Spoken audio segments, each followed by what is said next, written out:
పెట్లందు పోషకాల పెట్లు వేరయ్యా. పూర్తి వివరాలకు చదవండి రేపటి సాక్షి దినపత్రిక. తెలంగాణ హైకోర్టులో నాగార్జునకు ఊరట లభించింది. ఎన్ కన్వెన్షన్ కూల్చివేతపై స్టే విధించింది.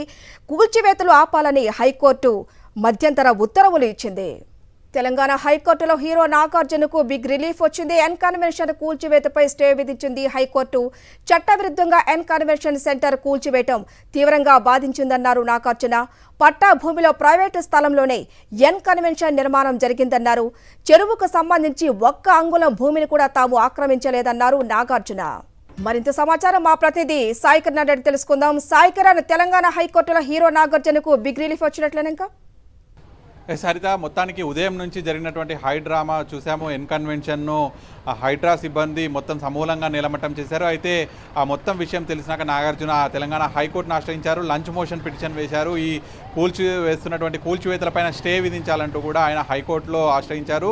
దీన్ని విచారించినటువంటి హైకోర్టు కూడా అయితే ప్రస్తుతం జరుగుతున్నటువంటి కూల్చివేతలను ఆపాలంటూ కూడా స్టే విధించింది. ప్రస్తుతానికి ఎక్కడి వరకు అయితే ఉన్నాయో అక్కడి వరకు ఆపివేయాలి కూల్చివేతలంటూ కూడా మధ్యంతర ఉత్తర్వులు అయితే జారీ చేసింది. కానీ ఉదయం 6 గంటల నుంచే ప్రారంభమైనటువంటి కూల్చివేతలు మొత్తంగా కూడా మధ్యాహ్నం వరకు ఎన్ కన్వెన్షన్ మొత్తం నేలమట్టం అయితే జరిగింది. ఆ తర్వాత ఆయన హైకోర్టును అయితే ఆశ్రయించారు. ఈలోపు అయితే మొత్తం అయితే కూల్చివేతలు అయితే జరిగిపోయాయి. అయితే కానీ ఇప్పటి వరకు ఇంకా అయితే నాగార్జునకు సంబంధించినటువంటి 3.5 ఎకరాల స్థలం ఏదైతే ఉంటుందో ఆ స్థలం మొత్తాన్ని కూడా బుల్డోజర్లు కావచ్చు, జేసీపీలు ఇవన్నీ కూడా పెట్టి ఆ స్థలంలో కింది భాగము, కన్స్ట్రక్షన్స్ భాగం ఇవన్నీ ఉన్నాయి. వాటన్నింటినీ కూడా ధ్వంసం చేసేందుకు అధికారులు, సిబ్బంది ఇక్కడ ఉన్నారు. కాబట్టి వారందరినీ కూడా ప్రస్తుతానికి అయితే ఆపివేయనున్నారు. అలాగే చుట్టూ ఇంకా వేరే కమర్షియల్ షెడ్స్ కూడా ఉన్నాయి, వేరే వాళ్ళవి కూడా ఇంకా కూలుస్తున్నారు. ప్రస్తుతానికైతే నాగార్జునకు సంబంధించి మాత్రం హైకోర్టులో ఊరట అయితే లభించిందని చెప్పొచ్చు.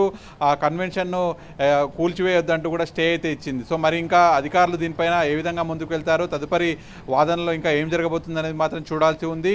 గతంలో మనం చూసాము అయితే జన్వాడ ఫామ్ హౌస్ సంబంధించినటువంటి విషయంలో హైకోర్టులో వాదనలు జరిగినటువంటి సందర్భంలో జీవో 99 ద్వారా ఈ హైడ్రా అనేటువంటిది ఏర్పాటైంది ఇన్స్టిట్యూషన్. సో జీవో 99 ప్రకారం యథావిధిగా తన పని తాను చేసుకోకపోవచ్చు అంటూ కూడా ఒక స్టేట్మెంట్ అయితే ఇచ్చింది. అప్పుడు ఆదేశాలు జారీ చేసింది హైకోర్టు. కానీ ఇప్పుడు నాగార్జున వేసినటువంటి పిటిషన్ సందర్భంగా మాత్రం ఖచ్చితంగా దీన్ని ఇప్పటివరకు అయితే ఆపాలంటూ మాత్రం మధ్యంతర ఉత్తర్వులు జారీ చేసింది. కానీ ఇప్పటికే నాగార్జున సంబంధించినటువంటి ఎన్ కన్వెన్షన్ పూర్తిగా నేలమట్టమైంది.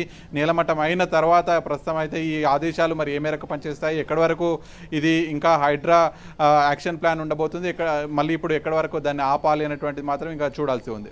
Thank you Saikiran.